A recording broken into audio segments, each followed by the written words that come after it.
After grabbing lunch and resting up a bit in Riomaggiore, we went and checked in to our hostel's office. From there, we were given a runner who took us up to our hostel, half a mile up this staircase.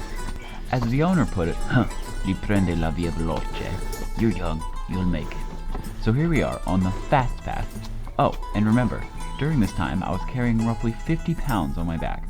I think the universe was trying to prepare us for the next day.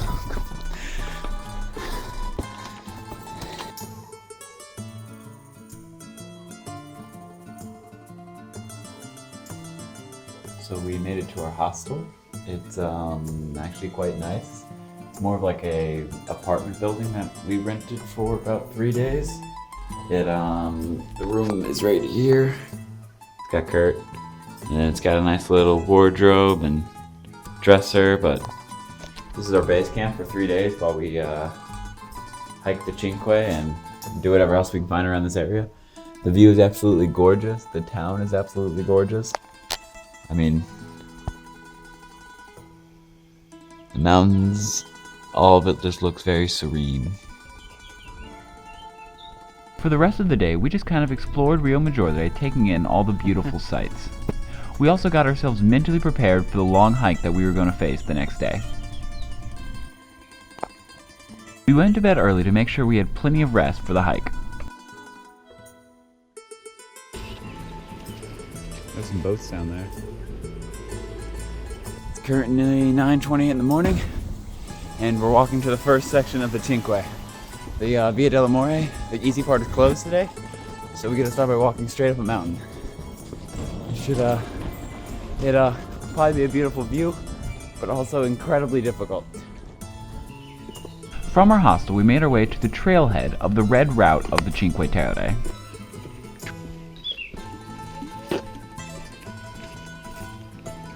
The trailhead happened to be on the opposite side of Riomaggiore. It actually ended up being a little bit of a hike to even get there. Luckily for us, the weather was absolutely gorgeous that day. It was about 60 degrees Fahrenheit and only is partly cloudy in the morning. This is a lift near the train station that could actually get you from the bottom to the top of Riomaggiore and from the top to the bottom. It was only about 80 euro cents and was well worth the price.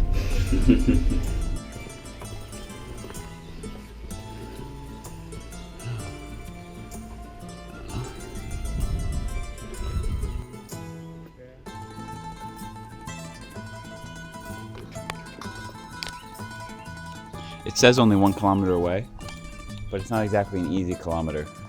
It's all the way down there and up over the mountain. So it begins.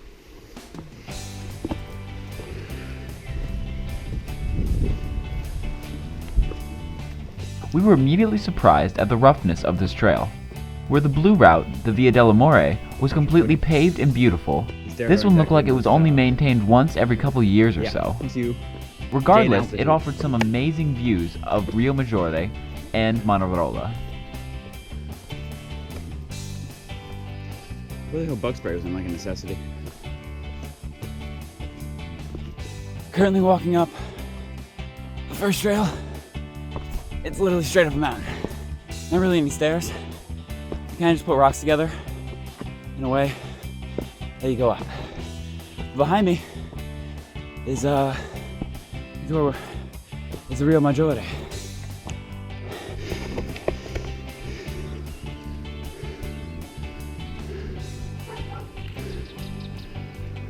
The higher we climbed, the more beautiful the views got.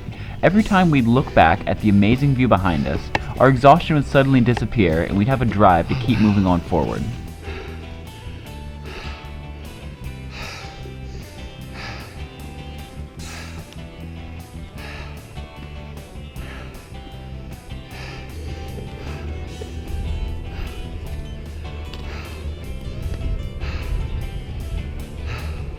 To the top. It's a beautiful view. See, we're right along the Via dell'Amore. Just about 400 feet higher.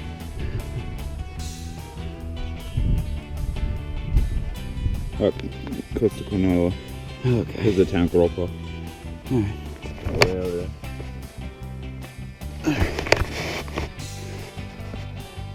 Oh, that's a far fall. Yeah, it'll still give you such a pinch.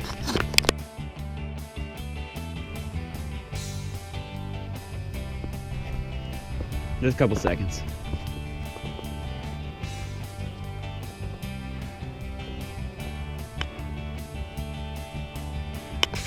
So we're currently at the top of, we just got past the top of the mountain, and there's a really long hike up.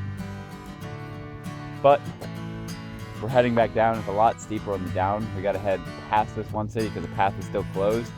We gotta head past Manarola to Corniglia, and then we can get onto the normal path, and one that's a little less rocky and mountainous. But the view up here is absolutely gorgeous. It's amazing. That's the sound of a bus. We gotta head all the way down now. See ya probably in Corniglia. I like how it's terraced, so even falling down, you only fall down one level. Yeah. When does the course reopen? Is it after the next town? Yeah. Can we find a path? Yeah, it splits, and then we can go like around there. See if where it splits. I know, look, it's even closed off to Corniglia. That's what I meant to the next one. It's closed off to the next one. So we don't want to go into Manarola. We want to take a right there and head around there. Okay. And then at Corniglia, we can go down by the pass and take the... I'm pretty sure if we follow this, there's going to be a sign that says the course. See that little town up there on the top of the mountain, way in the distance? Little did we know, despite all of our efforts, we'd be heading up there in an hour or so. Corniglia to Manarola. Yeah, I'm pretty sure. Maybe it'll be a little more caved.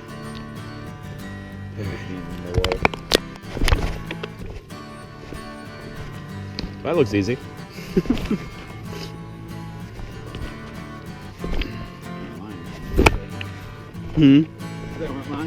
Yeah.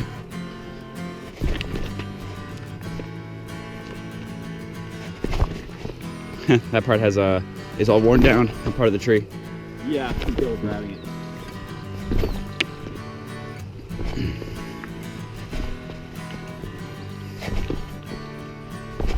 Takes a lot to just fall. Yeah. That's a bus horn. So it's already been an hour, and we almost made it to the second town. If you want to know how far we have to go, that mountain way in the distance, there's a little town there. That's where we stop and take the train back. So it's probably easily 6-7 hours away. We should be able to make it though.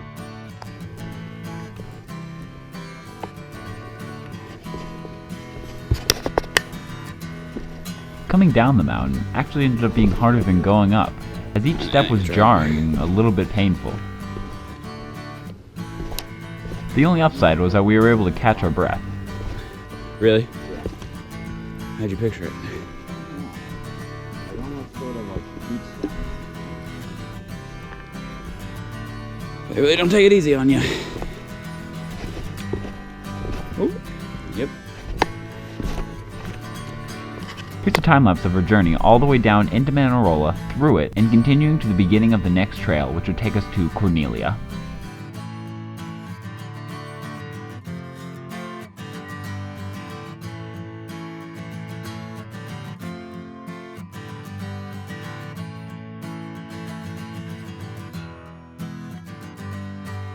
Today begins our 4-day weekend. Republic Day is Monday and Tuesday for Italy. So Kurt and I are making our way to